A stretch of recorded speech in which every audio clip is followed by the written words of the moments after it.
Hello everyone. आज हम discuss करेंगे जो भी रीसेंट चेंजेस जो है हमारे इनकम टैक्स एक्ट ऑफ 1961 में जो लाई गई हैं।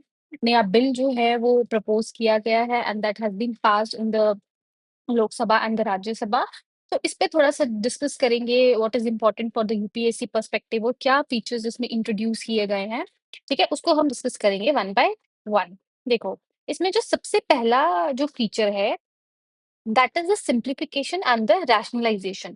मतलब जो वो इतना बल्कि जो एक्ट था उसको थोड़ा सिंप्लीफाई करने की कोशिश की गई है, सो दैट कि हम लोग जो है जो हमारा टैक्सेशन जो स्ट्रक्चर है ये थोड़ा सा लेस बर्डनफुल हो जाए। ठीक है, इससे क्या होगा कि ईज ऑफ डूइंग बिजनेस जो है वो प्रमोट होगा। देखो, अब क्या रहता है कि कोर्ट में केसेस चलते रहते हैं कि आप पे केस होता है कि आपने इतना टैक्स की चोरी करी है। जो बड़े-बड़े बिज़नेस फर्म्स की बात कर रही हूँ, जो लोग जिन पे केसेस चलते हैं कि हाँ, you have a black money, आप लोग टैक्स नहीं पे करते। तो ये लिटिगेशंस जो है ये कोर्ट में चलती रहती हैं, जिसकी वज़ह से क्या प्रॉब्लम आता है कि जो गवर्नमेंट का जो टैक्स रेवेन्यू जो है, वो कम उसका शॉर्टफॉल होने लगता है। तो इसीलिए गवर्नमेंट ने क्या किया है कि इस पूरे प्रोसीजर को जो है वो थोड़ा सिंप्लीफाई किया है। ठीक है? सिंप्लीफाई करने से क्या होगा कि बहुत कम झंझटों से जो है वो लोगों को पेपर वर्क थोड़ा कम करना पड़ेगा। ईज़िली जो है वो टैक्स जो है वो कैलकुलेट होगा। बहुत सारे फ़ॉर्मूलाज़ जो हैं वो इंक्लूड किए गए हैं ताकि you can calculate the tax very easily. ठीक है? तो इसमें आपको अगर हाँ, पॉइंट्स याद रखने हैं कि इसमें सेक्शंस को रिड्यूस किया है, चैप्टर्स को रिड्यूस किया है एंड नए टेबल्स एंड फॉर्मूलास को इंट्रोड्यूस किया है, जिससे जो है ईज़ ऑफ डूइंग बिज़नेस आएगा। हमारा ओवरऑल जो है ग्लोबल लेवल पे रैंकिंग्स जो है वो इम्प्रूव होगी। ठीक है? और again this is similar to Vivad se Vishwas scheme for the dispute resolution. ये स्कीम क्या है कि कम से कम जो है पेपर वर्क हो, डिस्प्यूट जो है वो थोड़ा ईज़िली सॉल्व हो जाए और लोगों को भी जो है हम थोड़ा गवर्नमेंट जो है थोड़ा कॉन्फिडेंस में ले। तो इस तरीके से ये स्कीम लॉन्च की गई है और टैक्स जो है वो ज़्यादा से ज़्यादा जो गवर्नमेंट जो है इकट्ठा कर पाए, ज़्यादा रेवेन्यू जनरेट हो पाए। अब ज़्यादा टैक्स रेवेन्यू जनरेट होगा तो ज़्यादा इंफ्रास्ट्रक्चर डेवलपमेंट होगा, गवर्नमेंट स्पेंडिंग जो है वो ज़्यादा करेगी और टैक्स जो है वो सबको जो है वो पे करना भी चाहिए। तो दिस इज़ समथिंग जो है गवर्नमेंट ने एक स्टेप जो है वो लॉन्च किया कि इसको थोड़ा प्रोसीजर जो था, जो कॉम्प्लिकेटेड थे, उनको थोड़ा-सा सिम्प्लीफाई किया है, ठीक है? अब आपको एक चीज़ मैं बोलना चाहूँगी, अगर कोई किसी भी बिल या एक्ट से रिलेटेड कोई क्वेश्चन आता है, तो समटाइम्स क्या होता है कि आपने वो बिल या एक्ट के बारे में हमें कुछ नॉलेज ज़्यादा होता नहीं है। तो हम लोग क्या करते हैं कि उसके उसके बारे में थोड़ा सोचना चाहिए कि ऐसा चेंज क्यों लाया होगा। सबसे पहले आप एक पॉइंट तो सोच सकते हो ना कि ये या तो बर्डनसम हो सकता है या ये पुराना है बहुत ज़्यादा। अब ये वाला एक्ट जो है ये 1961 है, कितने डेकेड्स हो गए इसको। उसके बाद चेंज लाना भी ज़रूरी है। तो एक रीज़न ये भी रहता है कि क्यों चेंज ला रहे हैं, थोड़ा बिकॉज़ थोड़ा टाइम जब चेंज होता है तो स्ट्रक्चरल चेंजेस लाना भी ज़रूरी होती है। तो देखो, ये पॉइंट जो है, बेशक आपको अंदर का जो कंटेंट है वो क्रिएट करने में वहाँ पे डिफिकल्टी होगी, but at least you have some knowledge कि why the bill has been introduced in order to simplify the procedures. ठीक है? एंड स्ट्रक्चरल चेंजेस आते हैं with the passage of time. So this is something you can write. ठीक है? Next जो है वो इन्होंने डिजिटल इकोनॉमी और कंप्लायंस मेजर्स के अंदर क्या है कि मैंडेटरी ई पेमेंट्स रखी हैं प्रोफेशनल्स के लिए, कि अगर कोई भी प्रोफेशनल जैसे कि डॉक्टर हो गए, ये लॉयर्स हो गए, सीए हो गए, ये सब लोग क्या करेंगे, अगर इनको कहीं से 50 करोड़ से ज्यादा की पेमेंट आनी है। फॉर एग्जाम्पल, कोई सीए है, एक बॉम्बे में सीए है जिसकी जो लेट अस सपोज की जो उसकी एनुअल फीस है वो 250 करोड़ है। ये ऐसा होता है क्योंकि Bombay is a very big city, तो ये वहां पे बहुत ज्यादा चार्जेस रहते हैं। अगर उसको लेट ये हमने एज़ अ हाइपोथेटिकली सपोज़ करा है, लेट अस सपोज़ कि उसको 250 करोड़ उसकी एनुअल फीस है, तो वो क्या करेगा, he has to accept that in a digital mode. वो कैश में नहीं लेगा, ठीक है? तो प्रोफेशनल्स जो थे, उनको जो है अगर 50 करोड़ से ज़्यादा की पेमेंट है, तो वो डिजिटल ही यूज़ होगा। लेकिन इसमें चेंज क्या आया है कि एक तो must they have to take the payment electronically, plus इसमें जो पहले सिर्फ बिज़नेसेस कवर होते थे, लेकिन अब इसमें जो है वो प्रोफेशंस को भी ऐड किया गया है। This is the new change. अब इससे बेनिफिट क्या होगा कि इकोनॉमी जो है वो फॉर्मलाइज़ होगी, ठीक है? कैश ट्रांज़ैक्शंस कम हो जाएँगी। और जब ऑनलाइन ट्रांज़ैक्शंस आएँगी तो उससे क्या होगा, टैक्स बेस जो है वो गवर्नमेंट का बेटर होगा। अगेन डिजिटल इंडिया मिशन को प्रमोट करेगा, पीएम गति शक्ति मिशन ऑन फॉर्मल एम्प्लॉयमेंट, इस सबको ये क्या करेगा, एक बूस्टर प्रोवाइड करेगा। ठीक है? जैसे कि ये मैंने आपको बता दिया कि जो स्ट्रक्चरल चेंजेस, ठीक है, ऑब्जेक्टिव इसका यही था कि इम्प्रूव द टैक्स कंप्लायंस। तो डिजिटल में ये आ गया कि mandatory E payments for the professionals. कि जो प्रोफेशनल्स 50 करोड़ से ज़्यादा वाले और पहले सिर्फ बिज़नेसेस थे, अब ये सब लोग भी इसमें इंट्रोड्यूस हो गए हैं। ठीक है? नेक्स्ट अब आ जाता है हमारे पास कि बेनिफिट बता दिया इसका, formalization of the economy and it will boost the digital India mission. Now we have second इसमें expanded for the tax authorities. ये थोड़ा कंट्रोवर्शियल है, लेकिन अब जो है डिजिटल डेटा का फोर्स्ड एक्सेस रहेगा। फॉर एग्जांपल अगर कोई एक शॉप कोई बिजनेसमैन है, वो बोलता है कि भाई मेरे मतलब अगर वो कहीं झूठ बोल रहा है कि उसका इतना बिज़नेस है नहीं और वो कम जो है कम अपनी इनकम जो है वो शो कर रहा है, तो हम डिजिटली जो उसका डेटा होगा, उसका मोबाइल फ़ोन होगा, उसका जो डेटा होगा उसको फ़ोर्सफुली एक्सेस जो है वो कर सकते हैं। क्यों? क्योंकि हमें जो है वो थोड़ा प्रूफ इकट्ठे करने हैं कि हाँ, उसको गलत साबित करना है। तो हम यहाँ पे बोला गया है कि force access to his digital data.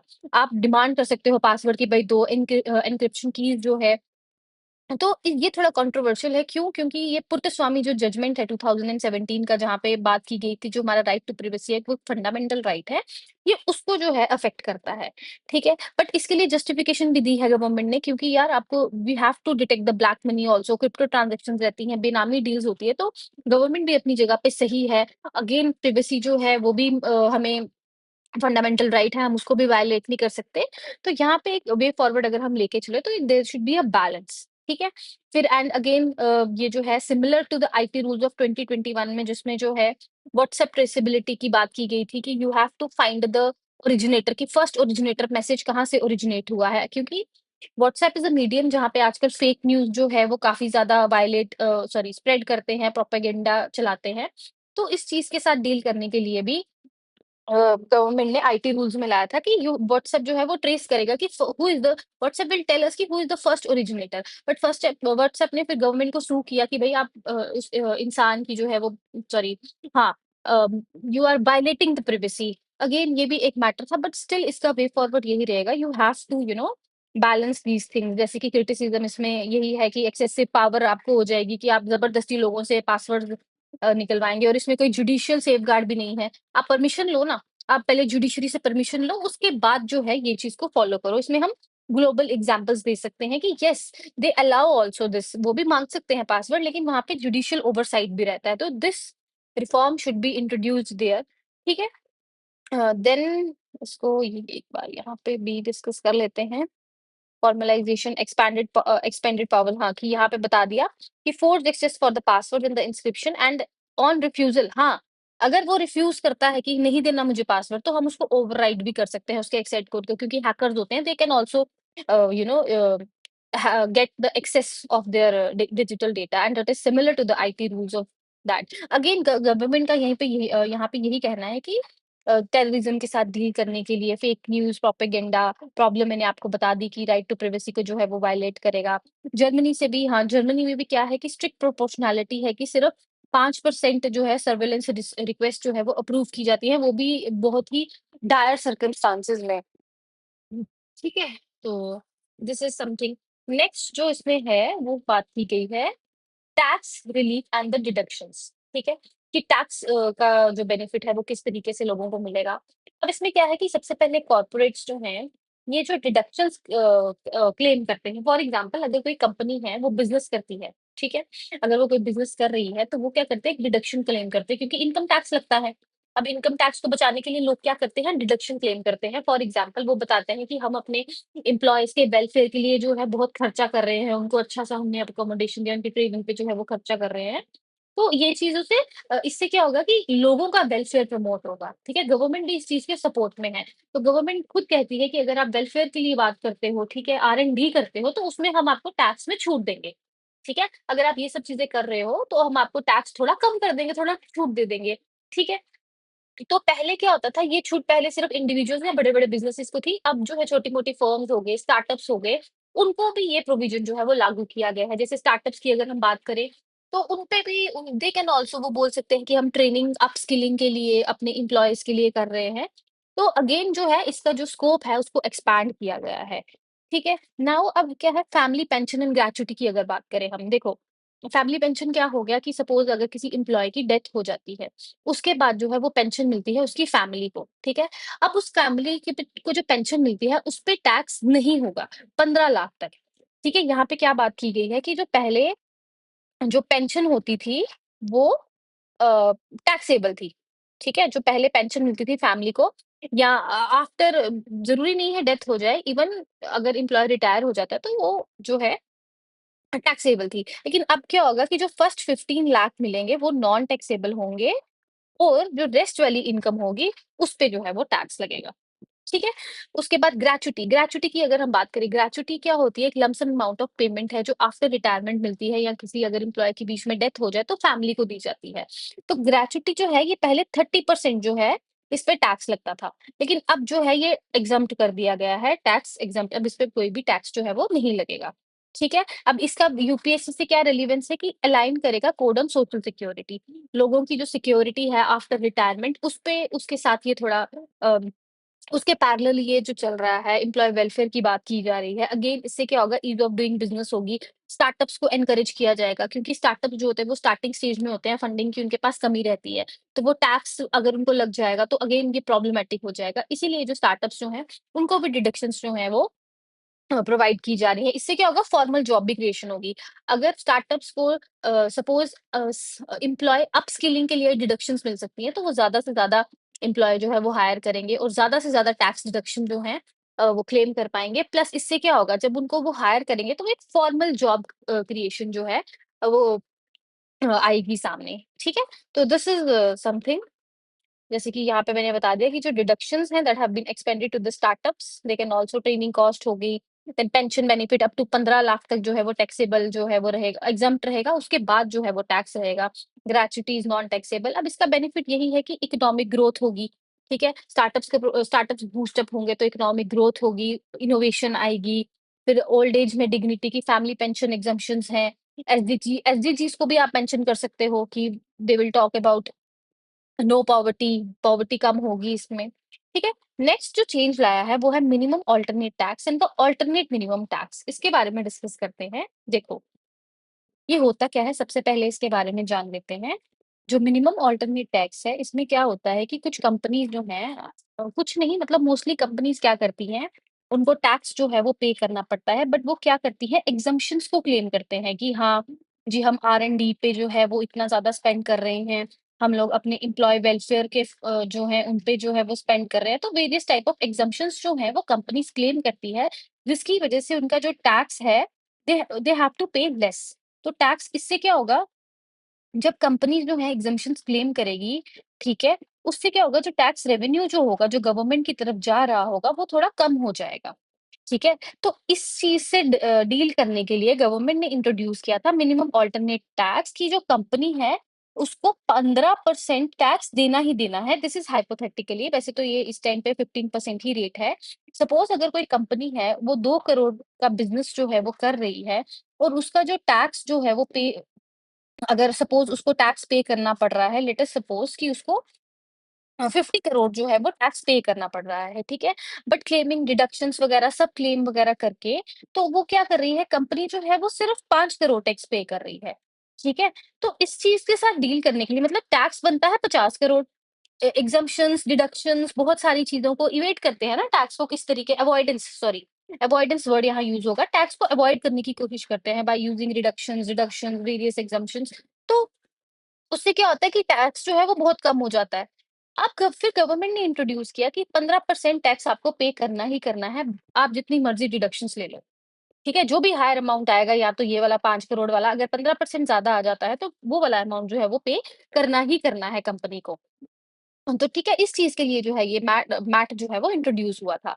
फिर उसके बाद जो है जो प्रोफ़ेशंस हो गए या इंडिविजुअल्स हो गए जिनकी इनकम जो है वो बहुत ज़्यादा है, बट अगेन वो भी डिडक्शंस को क्लेम करके जो है अपना टैक्स को कम कर रहे थे, तो उन्होंने उनके लिए लाया गया था अल्टरनेट मिनिमम टैक्स, ठीक है? तो ये इनका कॉन्सेप्ट कुछ ऐसे है।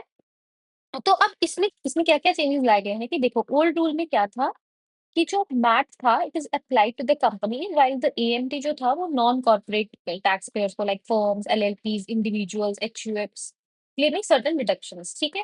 लेकिन न्यू रूल में क्या किया गया है, मैट को इस कंप्लीटली एएमटी से जो है वो सेपरेट कर दिया गया है with clear distinctions in their application. इसका मतलब ये है कि जो मैट जो है ये बिल्कुल ही कंपनीज पे फोकस करेगा, और एएमटी जो है इसको रीस्ट्रक्चर किया जाएगा और ये नॉन कॉर्पोरेट्स को जो है वो टारगेट करेगा। मतलब पहले जो था इतनी प्रॉपर क्लैरिफिकेशन इसके रिगार्डिंग नहीं थी, बट अब जो है वो प्रॉपरली जो है एएमटी जो है वो नॉन कॉर्पोरेट्स पे फोकस करेगा और जो मैट जो है ये कंपनीज पे फोकस करेगा।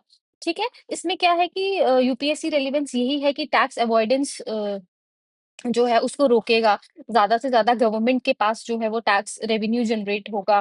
ठीक है, इंश्योर करेगा कि ज़ीरो टैक्स कंपनीज़ हैं, जो बचती थी टैक्स से, वो भी टैक्स जो है वो पे करें।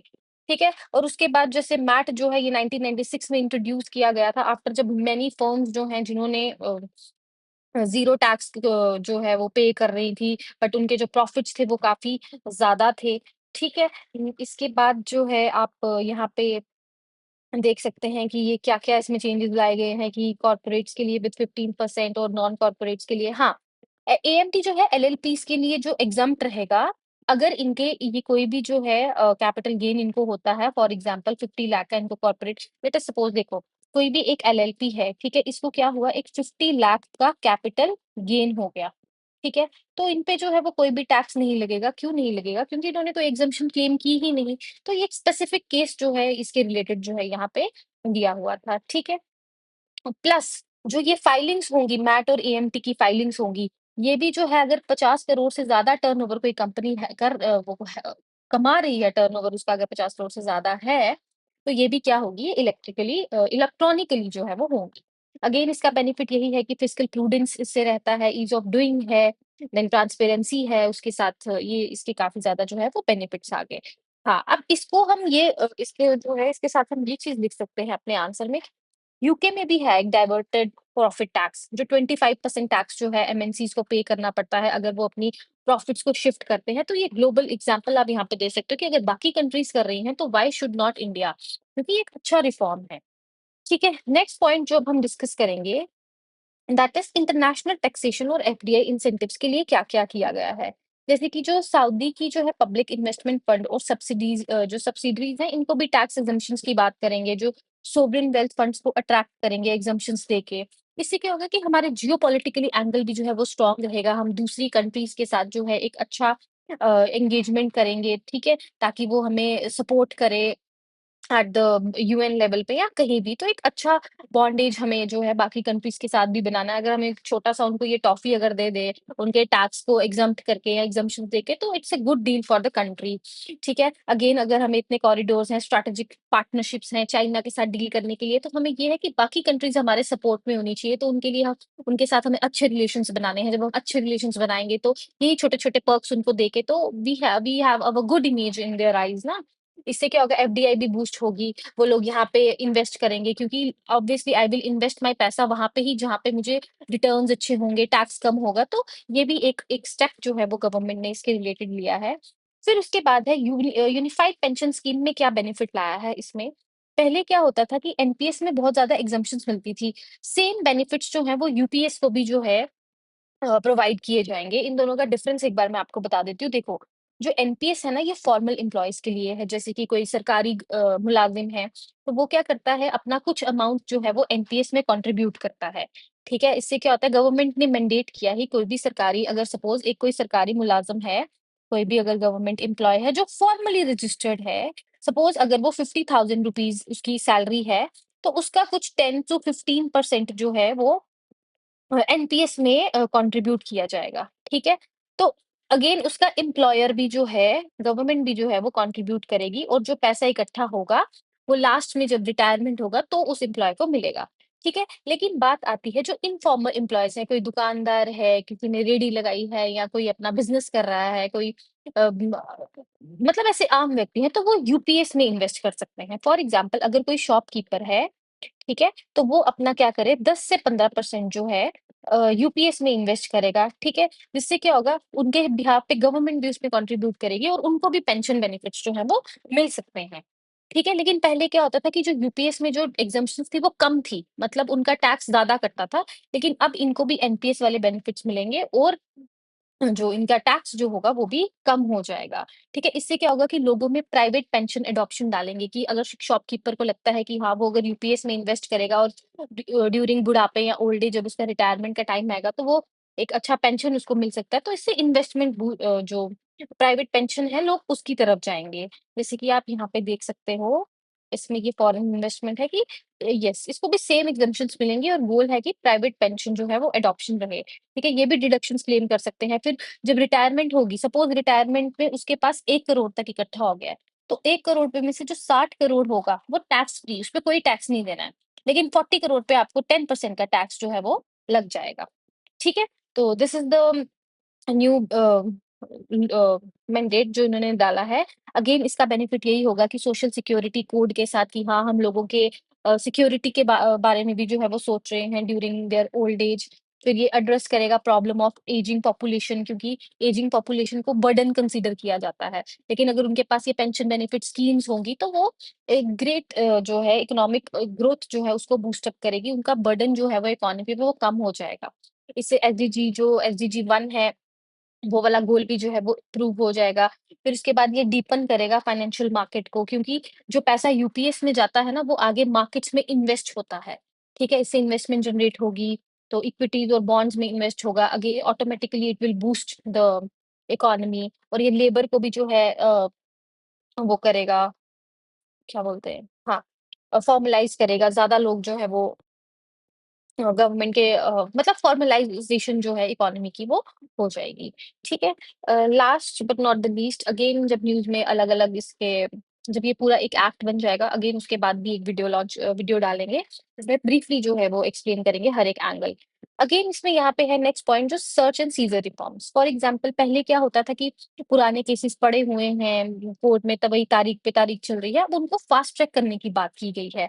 और डिजिटल एविडेंस की भी वैलिडिटी रखी है कि अगर कोई व्हाट्सएप चैट है, ईमेल्स है, तो इनको भी एज़ अ प्रूफ वैलिड माना जाएगा। पहले ये एडमिसिबल नहीं थे कि देखो व्हाट्सएप चैट से उसको प्रूफ नहीं मानते थे, लेकिन अब वो भी एडमिसिबल है। दिस मीन्स कि जो केसेस हैं वो पेंडिंग जो थे, वो जल्दी-जल्दी सॉल्व होंगे।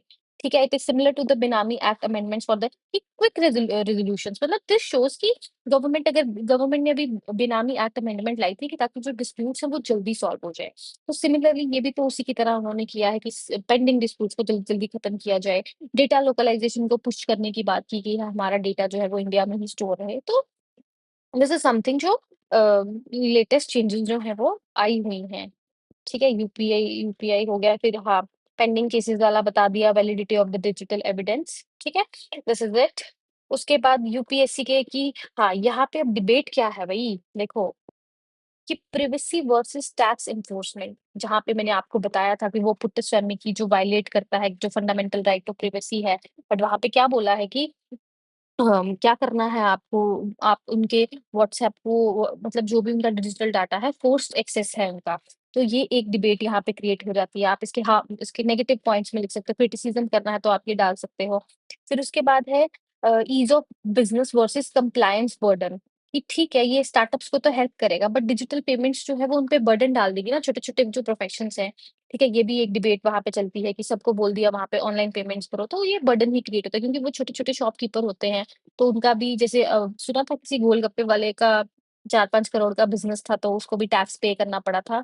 ऑल्दो वो मतलब ऐसे सुनने में आया था कि वो काफ़ी ज़्यादा उसने लोन ले रखा था। स्टिल जो है ये बर्डन जो है वो उन पे ज़्यादा आ जाता है। तो उस चीज़ के साथ ये डील करेगा। फिर ग्लोबल कंपैरिज़न्स हैं, यूएसए और कंट्रीज़ की बात कर सकते हैं कि वहाँ पे ईमेल्स को अगर आपको एक्सेस करना है तो यू नीड द कोर्ट का ऑर्डर। फिर यहाँ पे यूके में है कि you can assess the data without oversight. तो अगेन इंडिया में भी तो कोई जुडिशियल चेक की बात ही नहीं की गई है। इसलिए हमें जुडिशियल रिफॉर्म जो है वो लाना, जुडिशियल ओवरसाइट का रिफॉर्म लाने की यहाँ ज़रूरत है। ठीक है? तो यहाँ पे ये कंक्लूड कर दिया है।